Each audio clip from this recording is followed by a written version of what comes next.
नमस्कार मित्रांनो, स्वागत आहे तुमचे स्टार ग्राफी या यूट्यूब चॅनलवर. मराठी मनोरंजन विश्वातून एक अत्यंत दुःखद बातमी समोर आली आहे.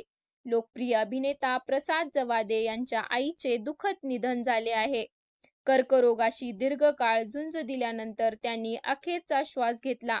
या घटनेमुळे संपूर्ण मराठी इंडस्ट्रीमध्ये शोककळा पसरली आहे. प्रसाद जवादे यांच्या आईचे नाव प्रज्ञा जवादे असे होते. वयाच्या 65व्या वर्षी 28 डिसेंबर 2025 रोजी कर्करोगासारख्या गंभीर आजारामुळे त्यांचे निधन झाले. गेल्या काही वर्षापासून त्या कर्करोगाशी झुंज देत होत्या. उपचार सुरू होते, पण आजाराने अखेर त्यांचा जीव घेतला. या दुःखद घटनेनंतर प्रसाद यांची पत्नी आणि अभिनेत्री अमृता देशमुख हिने सोशल मीडियावर एक अत्यंत भावूक पोस्ट शेअर केली आहे. अमृता लिहिलं आहे, कर्करोगासारख्या गंभीर आजाराशी लढत असताना तुम्ही अपार धैर्य दाखवलंत. तुमचं प्रेम, शांत स्वभाव आणि संपूर्ण कुटुंबाला एकत्र ठेवण्याची ताकद नेहमीच आठवणीत राहील. या पोस्टमध्ये अमृताने लिहिलेली एक ओळ सर्वांचं मन हेलावून टाकणारी आहे. मम्मी, आम्हा सर्वांना तुमची खूप आठवण येईल. We will miss you mummy. ही पोस्ट वाचून प्रसाद जवादे यांचे चाहते आणि सहकलाकार भावूक झाले आहेत.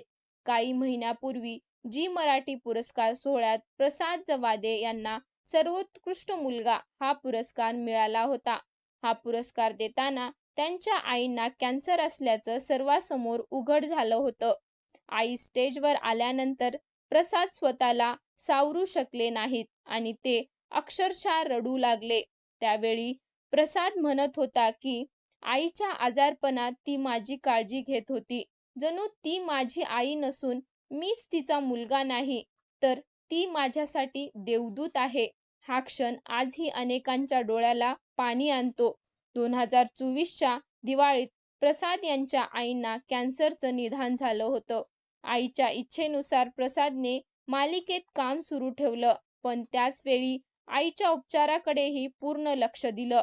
आज प्रसाद जवादे यांच्या आईच्या निधनाने मराठी मनोरंजन सृष्टीचे एक प्रेमळ आई, एक आधारस्तंभ गमावला आहे. प्रसाद, अमृता आणि संपूर्ण जवादे कुटुंबावर दुःखाचा डोंगर कोसळला आहे.